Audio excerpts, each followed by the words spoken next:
নীলকে বিয়ে করতে অস্বীকার করলো মেঘ। হ্যাঁ বন্ধুরা, ইচ্ছেপুতুল সিরিয়ালে আজকের পর্বে তোমরা এরকমটাই দেখতে পাবে। পুরো গল্পটা জানতে হলে প্লিজ লাইক দিয়ে সঙ্গে থেকো। মেঘ যখন জানতে পারে যে নীলের সাথেই বিয়ে হচ্ছে, তখন মেঘ বলে আমাকে নামিয়ে দাও পিঁড়ি থেকে। এরপর মেঘ বাড়ির সবাইকে প্রশ্ন করতে থাকে যে এটা কি হচ্ছে, তারা কেন নীলের সাথে তাকে না বলে বিয়ে দিচ্ছে। তার বাপিকে বলে যে বাপি, তুমি কি করে পারলে এটা করতে, তুমি আমার সাথে এটা করতে পারলে, তুমি একবারও আমার কথা ভাবলে না, আমার কথা না ভেবে তুমি এইসবের মধ্যে যোগ দিতে পারলে, আমি তো ভাবতেই পারছি না আমার বাপি এরকমটা করতে পারে। এরপর মেঘ নীলকে জিজ্ঞাসা করে যে নীল, তুমি কি জেনে শুনে এটা করলে? নীল বলে আমিও তো এটা তোমাকে বলতে পারি।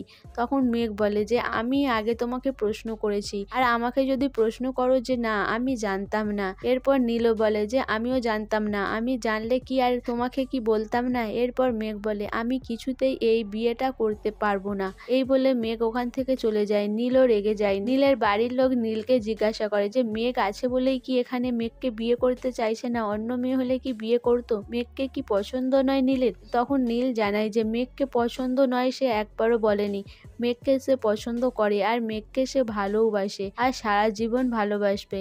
এরপর বাড়ির সবাই ভাবে যে নীল আর মেঘ তাহলে এরকম করছে কেন, দুজন তো দুজনকে ভালোইবাসে, তাহলে এরা বিয়ে করতে রাজি হচ্ছে না কেন। এদিকে মেঘের বাপি মেঘের সাথে কথা বলতে যায়। তখন মেঘ বলে যে বাপি, আমি তোমার কাছ থেকে এটা আশা করিনি, তোমরা আমাকে কি হাতের পুতুল মনে করো? তোমরা আমার ইচ্ছে অনিচ্ছের কথা একবারও জানতে চাওনি, কেন তোমরা এরকম করছো আমার সাথে? তখন মেঘের বাপি বলে আমরা ভেবেছিলাম তুই আর নীল হয়তো বিয়ে করে সুখে শান্তিতে থাকবি আর তোর মুখে আমি হাসি দেখতে পাবো। তখন মেঘ বলে তোমরা কি ভেবেছিলে আমার দিকে না জানিয়ে সাধনা তলায় দাঁড় করে দিবে আর আমরা হাসতে হাসতে মালা বদল করব, আর এটাই তোমরা ভেবেছিলে না? মেঘের বাপি বলে আমার ভুল হয়ে গেছে, আমি ভেবেছিলাম আমার মেয়েকে আমি চিনি। তখন মেঘ বলে যে ওর দিকে বলে দাও আমি এই বিয়েটা করতে পারবো না, ওরা যেন চলে যায়। তখন মেঘের বাপি বলে আমি ভুল করেছি, আমাকেই ক্ষমা চাইতে হবে, আমি তাহলে বলে দিচ্ছি। এদিকে নীলের ঠাম্মি নীলকে বলে যে আমি একটা প্রশ্ন করব, সেই প্রশ্নের যদি উত্তর দিতে পারো